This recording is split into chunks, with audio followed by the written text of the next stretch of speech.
Anggota keluargamu, aset amal jariah dan kunci surgamu. Teman-teman fahami baik-baik. Ibu-ibu di belakang sana, suami itu aset amal jariah. Cuma siapin makannya, siapin minumannya, siapin bajunya, mati masuk surga. Simple sekali. Bapak-bapak fahami, uang yang hasil keringat kita dikasih ke istri, dikasih ke anak, dikasih ke orang tua. Hanya itu. Pada saat ada sesuatu yang rusak di rumah diperbaikin, mati masuk surga. Ini luar biasa ini sebenarnya. Orang-orang di sekitar kita ini sudah aset-aset amal jariah. Bapak-bapak misalnya kasih duit ke istrinya, ini beli makanan. Dibuatlah, beli tempe, beli sayur, beli segala buat makanan. Makanan itu teman-teman sekalian, kata Nabi SAW, "Ma wudi'a ta'amun illa wada'allahu fihi barakah." Tidak ada makanan yang sedang dihidangkan, diniatkan untuk orang lain, kecuali Allah akan letakkan berkah di situ. Berkah maksudnya, dari satu piring makanan, pasti akan ada yang menjadi darah daging manusia yang memakannya. Sekarang saya ceramah depan Bapak Ibu sekalian, orang tua saya panen pahala. Karena saya tumbuh dari ASI ibu saya tumbuh juga dari nafkah ayah saya. Karena tidak semua yang kita makan satu piring makanan jadi kotoran. Ada yang jadi energi, ada yang jadi bagian tubuh kita. Sekarang bapak-bapak kasih ke istrinya makan. Anaknya makan. Bukankah itu jadi amal jariah buat dia? Karena istri anaknya bisa bergerak. Ibu-ibu masak buat suaminya. Suaminya makan, anaknya makan. Dia tidak beli, tapi dia punya tenaga, masak. Lalu dimakan oleh suaminya. Bukankah itu jadi amal jariah buat dia? Amal jariah semua. Sampai pernah ada seorang sahabat dalam hadis riwayat Imam Muslim bertanya, "Ya Rasulullah, ayu islamin khair?" Perbuatan apa dalam Islam yang paling besar pahalanya setelah yang wajib-wajib? Kata Nabi SAW, "Tut'imut ta'am wa tusallimu ala man ta'rif wa man lam ta'rif." Engkau memberikan makan kepada siapa saja. Di sini masuk suami istri, anak, orang tua, dan orang-orang lain. Dan engkau memberikan salam kepada orang yang kau kenal dan kau tidak kenal. Jadi, anggota keluarga kita tuh aset amal jariah. Bapak-bapak misalnya, masalah duit, nafkah. Nanti kita akan bahas itu di poin selanjutnya tentang masalah hak dan kewajiban.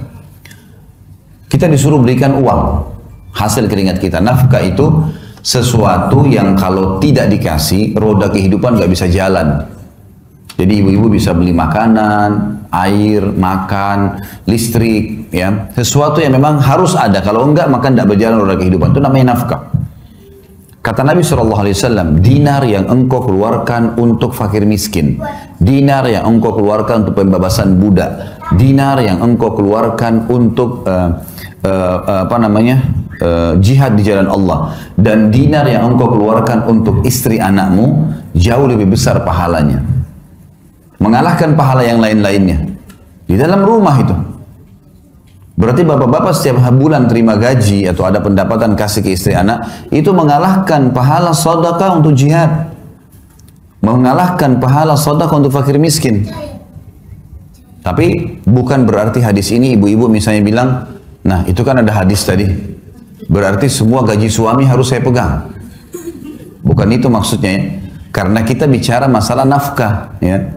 Nafkah itu yang kalau gaji suami 5 juta misal contoh, lalu suami yang bijak, saya melakukan hal itu pada istri saya, disusunlah kebutuhan rumah A, B, C, D, F, G, A sampai sekian.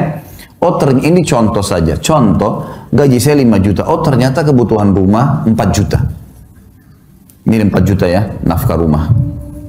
Ini 500.000 bonus buat kamu, karena kamu sudah bantu bersihin rumah segalanya. 500.000 yang sisa, suami punya hak mengelola.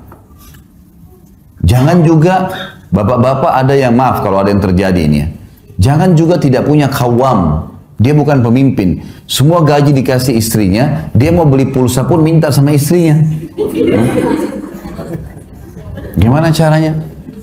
Beliin saya pulsa, loh kok lucu itu, kok malah dia minta sama istrinya? Nggak boleh. Mestinya dia bisa punya kawam. Dia yang beliin istrinya, iya harus punya kemuliaan. Nanti kita bahas di sini masalah kenali karakter pasangan. Ada poin-poin setelahnya. Jadi ibu-ibu punya hak di sisi nafkah, tapi ibu-ibu tidak punya hak lebih daripada itu. Kalau lebih sunnah, sebagaimana bapak-bapak tidak punya hak di harta pribadinya ibu.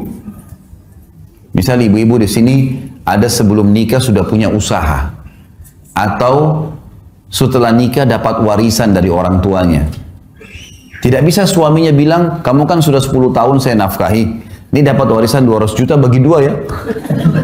Nggak boleh itu. Dia nggak punya hak 1 rupiah pun. Laki-laki, suami nggak punya hak dari harta istri pribadi. Istri punya hak nafkah saja. Lebih daripada itu sunnah, bukan kewajiban. Ini nanti kalau memahami secara benar, seperti batu bata yang kita letakkan di tembok bangunan, maka akan rapi kalau benar semuanya. Tapi yang jelas, sekarang kalau laki-laki mau menjadikan aset amal jariah, apapun hasil keringatnya diberikan kepada istri anaknya adalah sedekah yang paling besar. Wanita misalnya, ibu-ibu di belakang sana. Apa kata Nabi SAW? Kata kunci sederhana masuk surga. Wanita, istri manapun yang menjaga 5 waktu sholatnya. Kemudian berpuasa Ramadannya. Ini nggak disebutin sholat sunnah ya. Sholat wajib saja dulu. Kalau sholat sunnah ibu-ibu kerjain itu sudah plus. Sholat 5 waktu, azan langsung sholat, subuh sampai isya. Kemudian yang kedua tiba Ramadan, puasa Ramadan, belum dimasukkan puasa sunnah. Dan dia mentaati dan melayani suaminya pada hal yang ma'ruf. Ma'ruf ini maksudnya bukan melanggar agama. Kecuali pada saat dia meninggal, dia boleh masuk, dia boleh pilih 8 pintu surga yang mana dia mau masuk. Hanya 3 hal saja. Sederhana sekali kita bisa menjadikan rumah tangga kita sebagai aset amal jariah. Orang-orang ini nih, suami istri, orang tua kita misalnya, orang tua di rumah, tinggal kita berbakti dengan mereka, berikan mereka sesuatu yang terbaik, gitu kan? Ini di rumah tangga, keluarga kita. Maka kita sudah bisa panen surga. Allah menjadikan bakti dengan kedua orang tua setelah iman kepadanya. Anak-anak, lahir kita nggak bisa milih, sebagaimana orang tua nggak bisa kita milih. Saya nggak mau ibu ini, saya nggak mau ayah ini, nggak bisa. Kita lahir, ini ibumu, ini ayahmu, seburuk apapun mereka.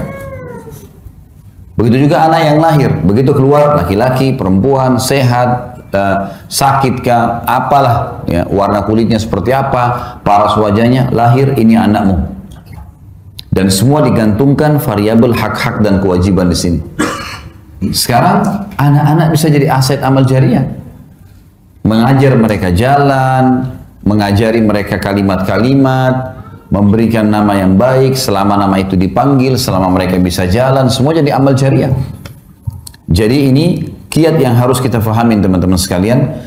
Kalau anggota keluarga kita itu adalah aset amal jariah dan kata kunci untuk masuk ke dalam surga.